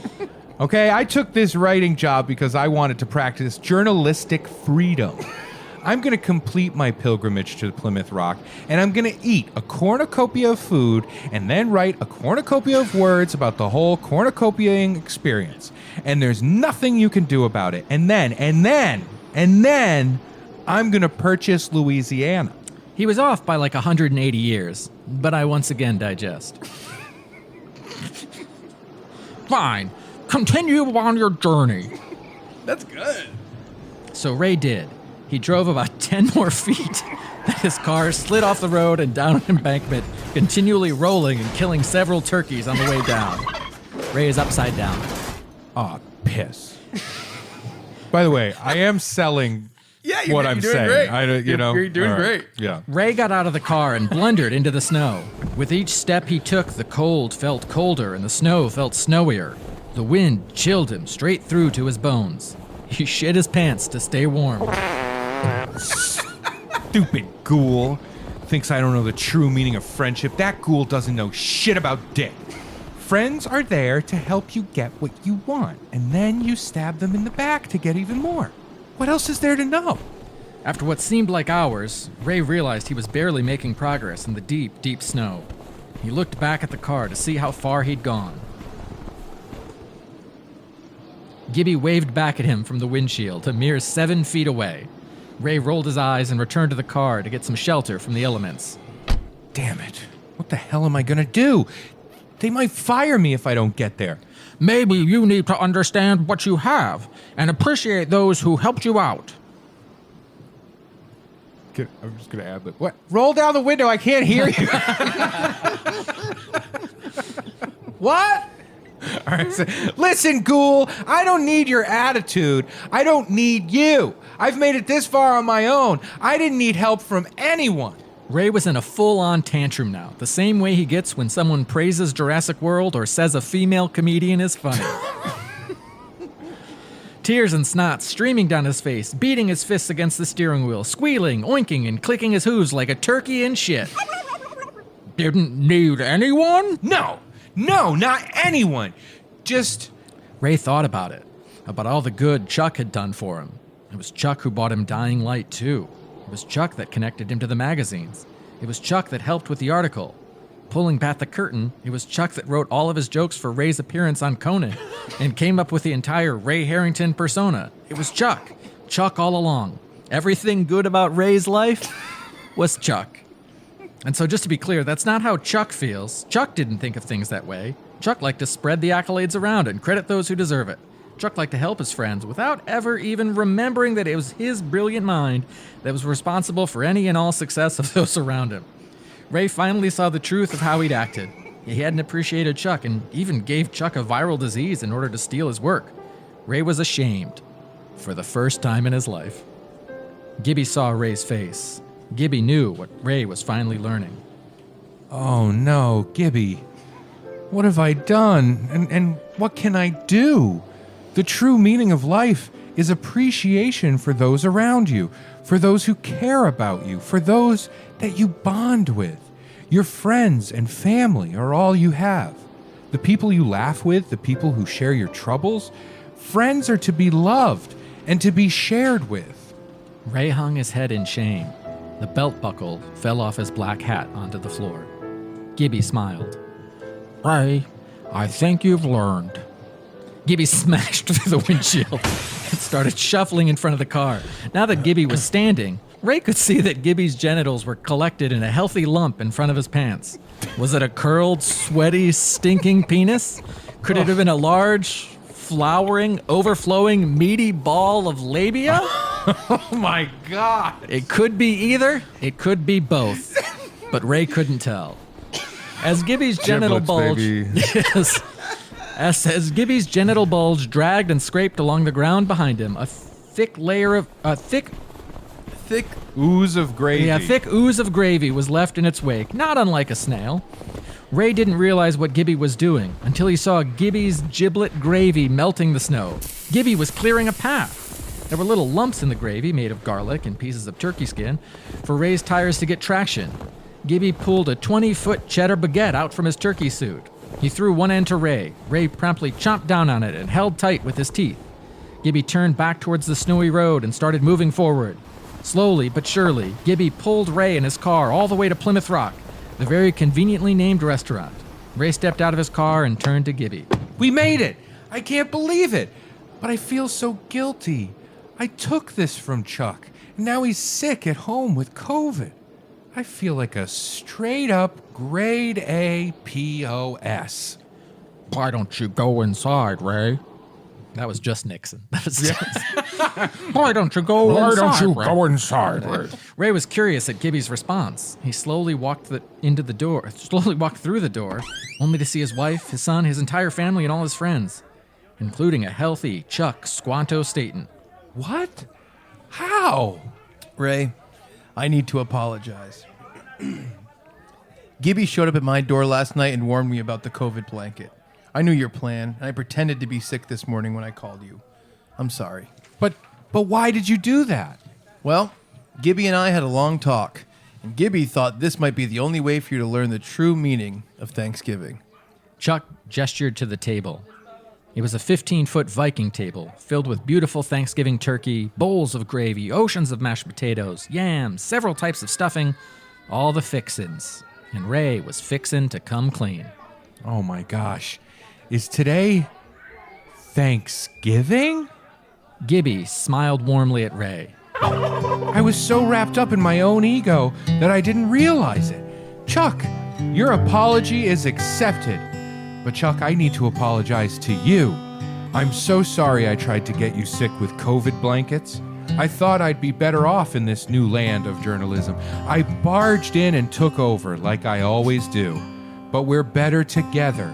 Not just you and me, but everyone should be working together and appreciating each other. That's what makes this new world special and different. I agree, old friend. How about we enjoy this bountiful feast and give thanks together? I'd like that. I'm really thankful for our friendship. But wait, we need the entire Funbear Jamboree here to truly celebrate Thanksgiving. Where's Brad? Wait, Brad, he's been absent this entire time. Almost suspiciously so. You know, guys, I actually think Brad's presence has been here, even if you don't know it. But my work here is done. Just then, a casket popped out of the ground in a puff of cranberry smoke with the silhouette of a turkey on the front. The door popped open. Gibby crossed his arms, closed his eyes, and fell back into it as it returned to the depths of hell. Just as the smoke cleared, Brad walked in the front door, brushing casket crumbs off his chest and kicking gravy off the soles of his shoes. He was out of breath, like he had been running through the snow for a while and maybe also towing something. Sorry I'm late. Did I miss anything? The boys all sat down at the table, their mouths watering. Ray was ready to say grace and bask in a night of love, laughter, and appreciation. He turned to Brad. Brad, you're not going to believe it, but I met a ghoul who taught me the true meaning of Thanksgiving. Oh, silly Ray. Ghouls aren't real. Brad winked at Ray. Ray understood the message Brad was sending. Brad, I appreciate the offer, but I am married. Brad retracted his wink. Ray, are you ready to say grace? Chuck handed Ray a microphone made from a buffalo tit. Ray smiled at Chuck. He grabbed his microphone and his glass. He stood up out of his chair. The entire restaurant, as well as Ray, Chuck, and Brad's families, all turned to Ray to hear what this master wordsmith had to say. Ray smiled that haunting, beautiful, garish, toothy grin and opened his mouth. I shit my pants again. The end. And that is the script you wrote.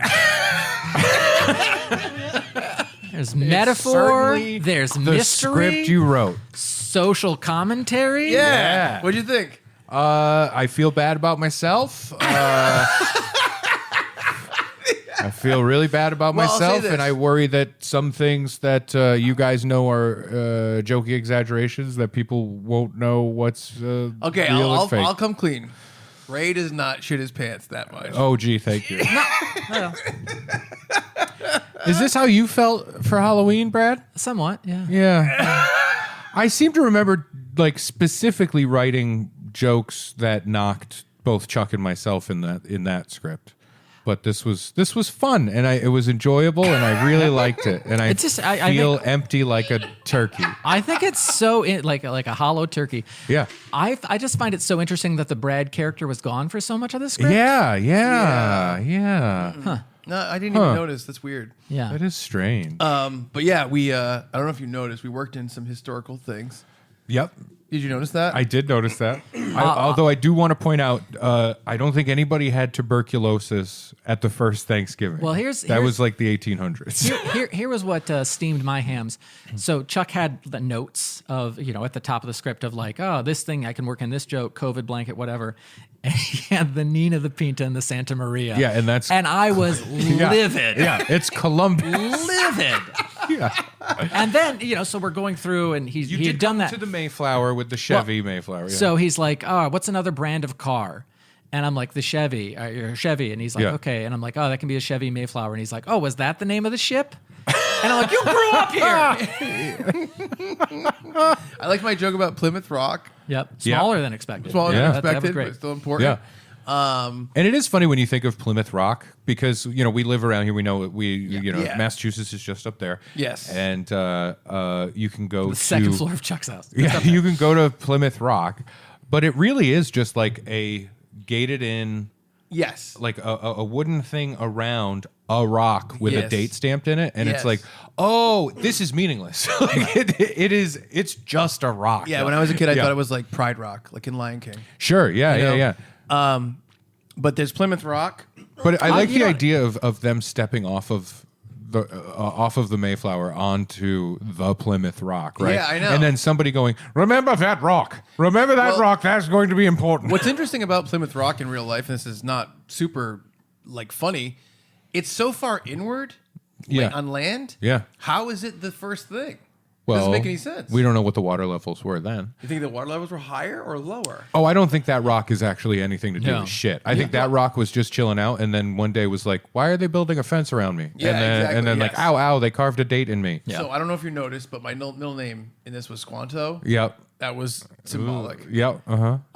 Massasoit? Massasoit was actually the chief of the tribe of Native Americans when the Pilgrims landed. So that's why that's who I called. Mm-hmm. Holland, the first restaurant, is where the Pilgrims went before they came to America. Yep. So we worked in a lot of... Gibby was a Thanksgiving ghoul. She was a Thanksgiving ghoul. Yeah. She. Or he. We don't know. There's some gender fluidity. They. Yeah. Well, but the thing is, they is weird because when you write it and you're reading it, right. and you're talking about two people in a car and you say they, yeah. It would have been weird to read it. Sure, like, no. Then you just say Gibby, or probably. Yeah. But we also know, well, not know, but have a hunch that the person who is also Gibby is a he. Well, I mean, things aren't always as they seem. Right, it's true. A lot of mystery. Maybe it's to be one of unpacked, those things. perhaps in future years.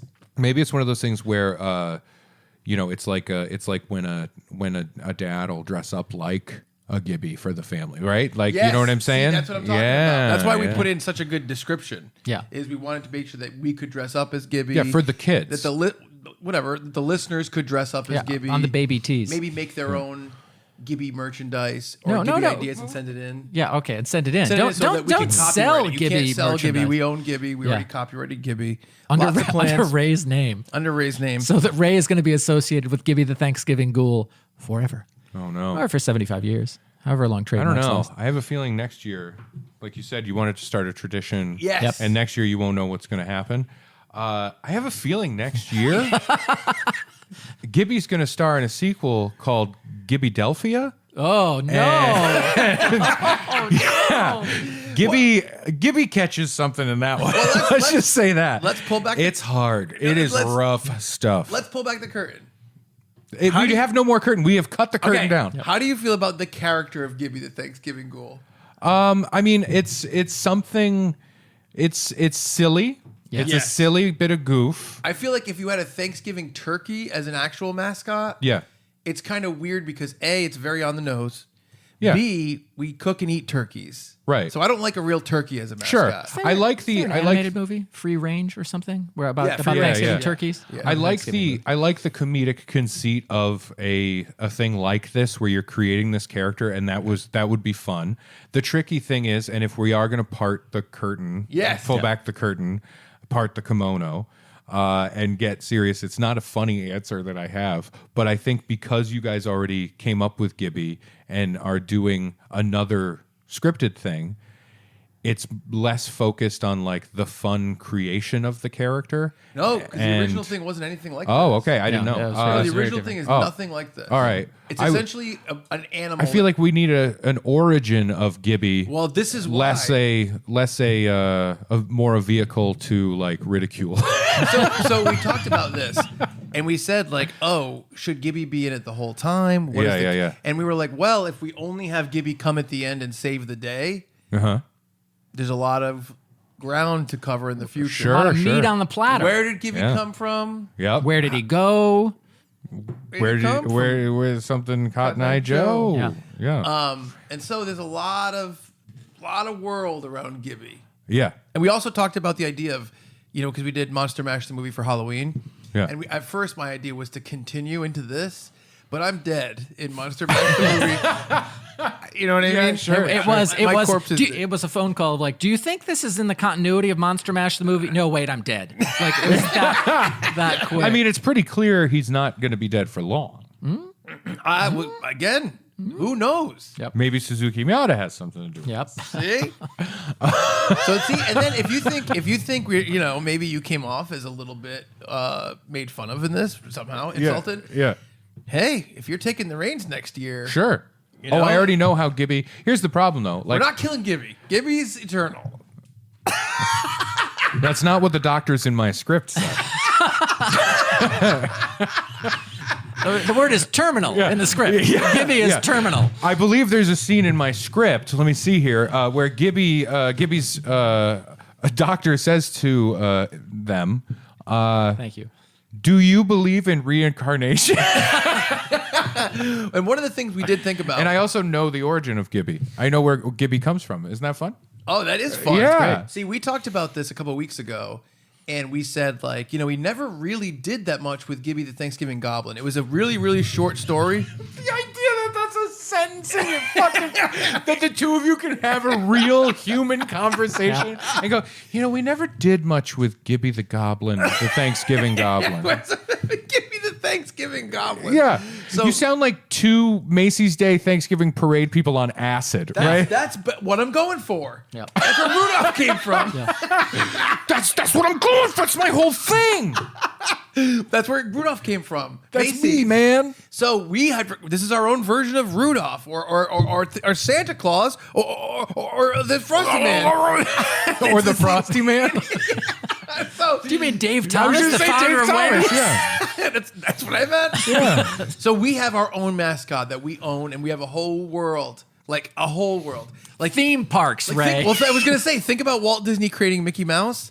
We're in 1929, wherever Walt Disney lived, Sell- and we're sell here. your stocks. Summer stock, and now Gibby. We talked about this, and we're like, well, we introduced the idea of a ghoul on our episode. Yeah. And how we kind of settle on the idea of it being a catch-all for monsters, like all types of creepies. So we thought it was fun to create a ghoul character with all the different monster qualities. Yeah, but it makes me feel like holding the Funbearable Ghoul in my hands, going, "My beautiful boy, they killed my beautiful boy. Here's the thing. Look what they did to my beautiful boy." Let's pull up the what do Scottish guys wear? Kilt. Kilt. Let's pull up the spill. What do Scottish guys wear? Clothes. Well, you both said kilt. I will say that. Clothes. You'd pull up the. What else could we do with ghoul from that?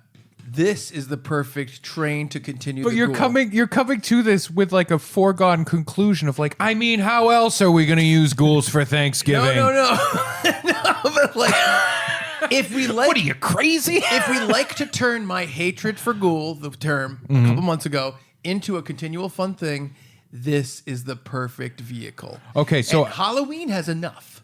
Halloween has enough stuff. I know. Now Thanksgiving has a ghoul. No one asked for a mascot for Thanksgiving. Thanksgiving needs a mascot, and the ghoul needs a place to live. Gibby. The ghoul needs a place to live. No one- That's what they said at the custody trial for me. The ghoul needs a place to live. The ghoul has no home. The ghoul doesn't have a place of belonging, and we found a place. Okay. There was At the table. yeah, at the table here with Funbearable. At the Staton family Thanksgiving. During the month of November, There's an empty seat. Yeah, For Gibby. yeah. Keep a seat open for Gibby. See, you love That's Gibby. funny. That is funny.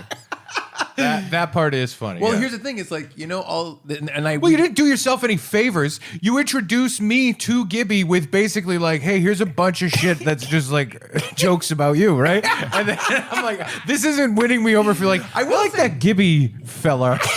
He's fun. I'll say this. He's fun when he made me shit my pants 4 times,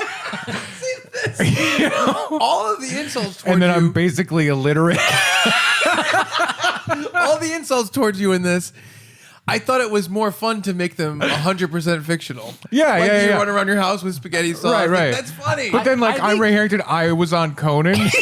Feels a little humiliating to say after, like, I've gone through a weird post-COVID time of like, wow, this thing I worked really hard to achieve I'll say right this. before COVID hit truly evaporated because no. of COVID. Yeah. That's my own sensitivities. That's not you. That's my own sensitivity. Me saying, I don't know if I can review the restaurant. I have to call the people I work with. I work with blah, blah, blah, blah, blah. The same joke as I'm Ray Harrington. I did Coded. Oh, yeah. It's the same exact joke. Sure, yeah. For both of us. Yeah. But no, I like the idea. You know, we're like Ray could shit his pants. He's a child. Kalina does everything. That's fun. All that you stuff is not fun, knowing what a broom is tickled me so much. Yeah. No, there's a lot of really fun stuff there. Yeah. For sure. And For sure. Also, a lot of pants shitting. And without in addition to the fun stuff. Not trying to be egotistical at all, but one thing I was proud that we could do is basically take the story of the first Thanksgiving and kind of make it localized and make it like a somewhat retelling of that in its own way. I thought that was a fun way to start the legacy of Gibby. Absolutely. You know? Can I give you a little teaser? Yes.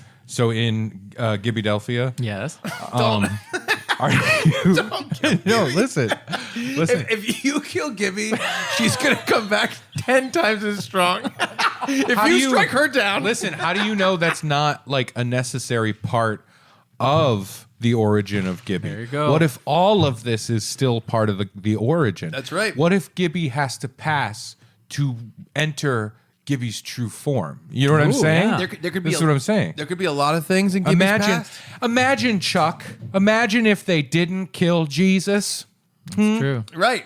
See? Then where would we be? Yeah, very similar. There's a lot of stuff. There's I a lot think of things stuff. would probably be a little easier to deal with day to day, but other than that, no, I in Gibbydelphia, Yeah.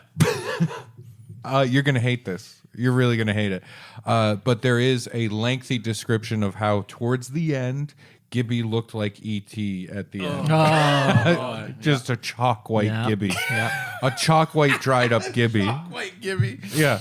I mean, who knows? Frightening, Maybe GT comes up eventually. Yeah, Who yeah. knows? Yeah. Gibby could go in a lot of directions. E.T. GT, the Gibby terrestrial. Yeah.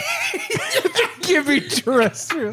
It's funny because like I love the name Gibby. It's so bad. I'll be right here. It's Dominic Toretto pulls up at a stoplight. Gibby, you know what Thanksgiving's about? Family. You know what? I'll give Punch it.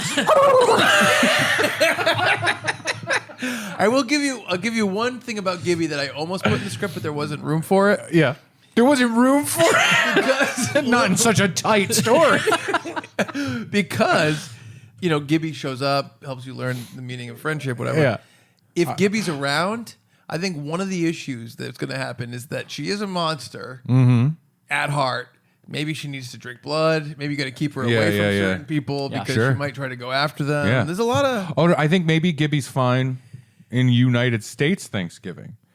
But in Canadian Thanksgiving, that's where she gains her strength for American Thanksgiving. Oh, there you go. So she's up in Canada, fucking things up. Yeah. Fucking things up. Yeah, who knows? Yeah.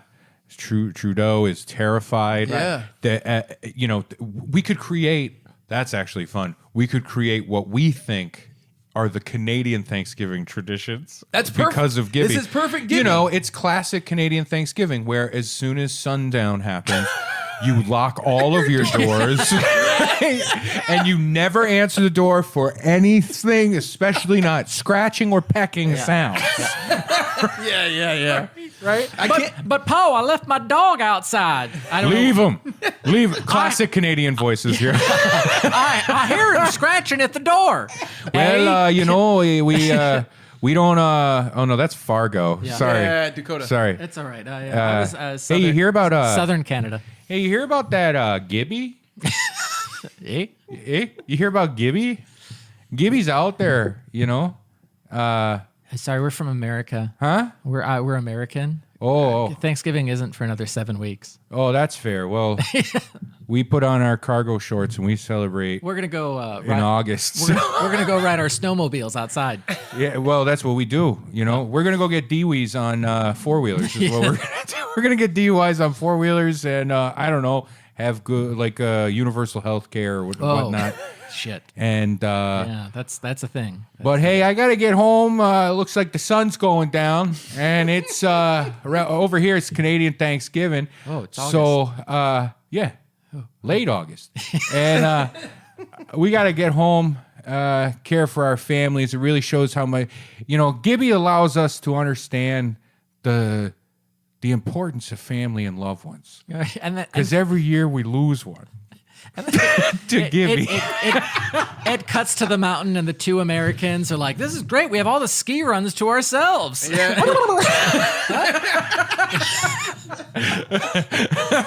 and It's that's the cold open. Yeah. Oh no, it's an American tourist skiing. Yep. Yes. In late August. Yeah. And they hear help. Yep. Right? Oh. And it's like, and they investigate a little bit of woods, a little woodland area. Yep. And they're in the woods, and they hear and they hear crying. Oh no! And they get My closer, instincts. and there's a clearing Yep. in the woods, and in the clearing, with one ray of sunlight coming down on it, just towards the end of the sunset is happening, and it looks like a little girl is crying in the woods. Oh, you got to help that little girl. And the American tourist is like, "Hey, it's me. I'm an American," and it's clearly a Canadian doing an American accent, Yes. right?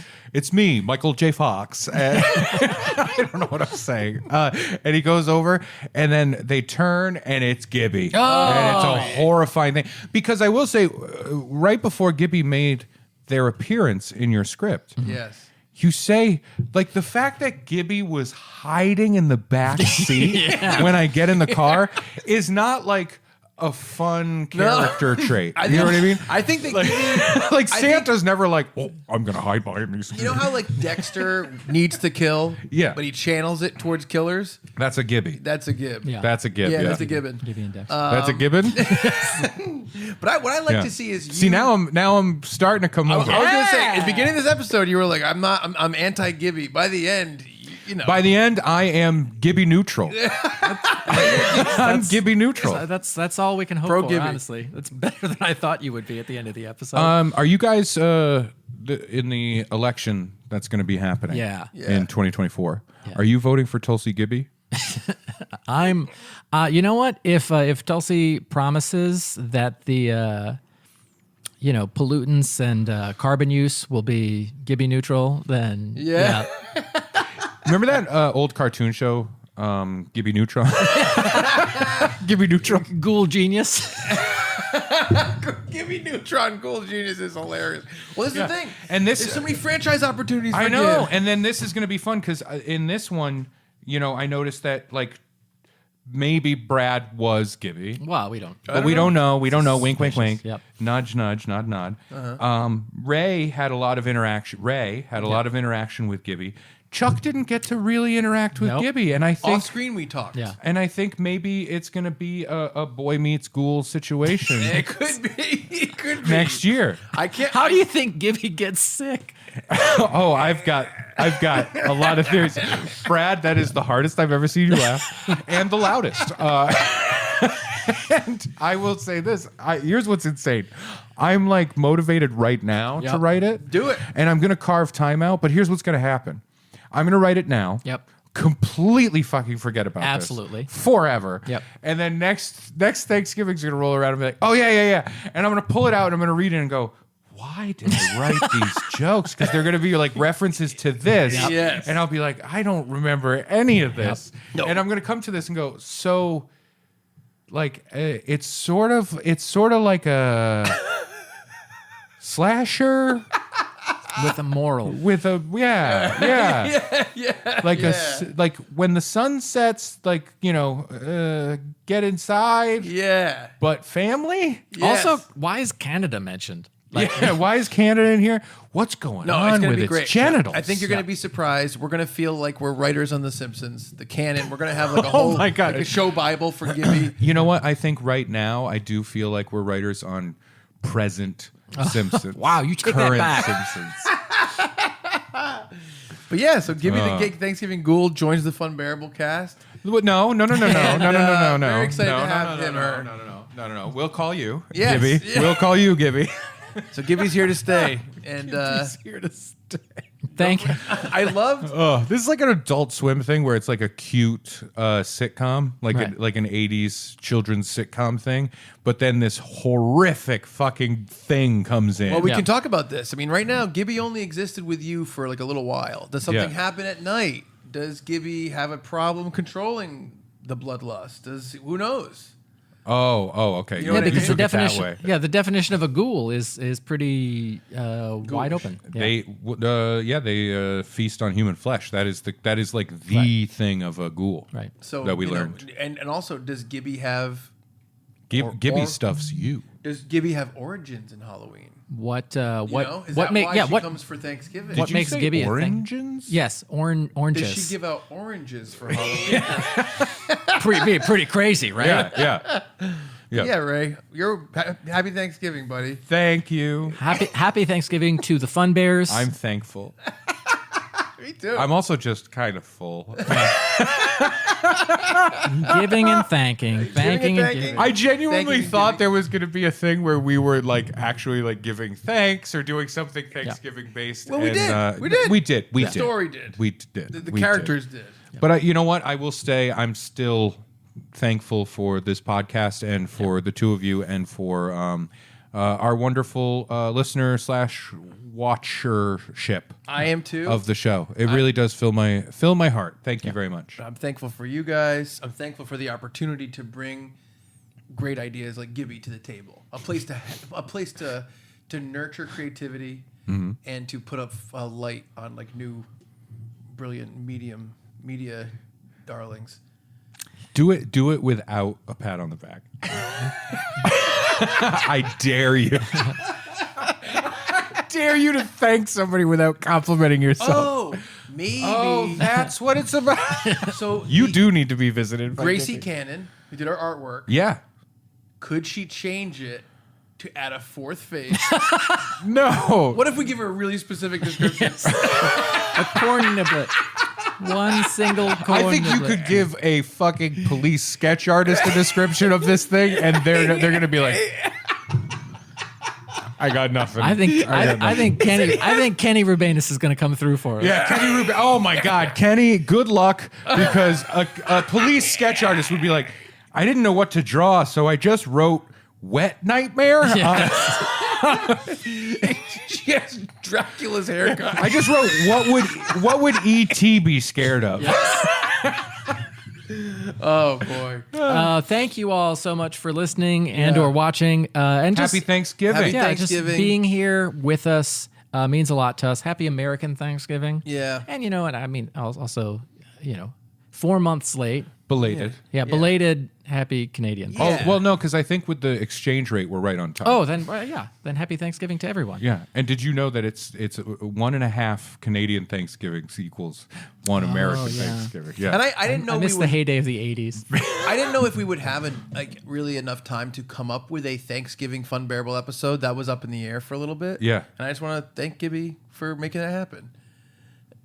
Oh no, still up there, still up in the air. Oh no, that was heartwarming. Gibby bless us, everyone. Yeah, Gib bless us. Give me a break. Get me out of here. Thank you all so much. Check us out, funbearablepod@gmail.com or funbearablepod on all social medias. For Ray Harrington and Chuck Staton and Gibby the Thanksgiving Ghoul, I'm Brad Rohr. Sorry for being funbearable.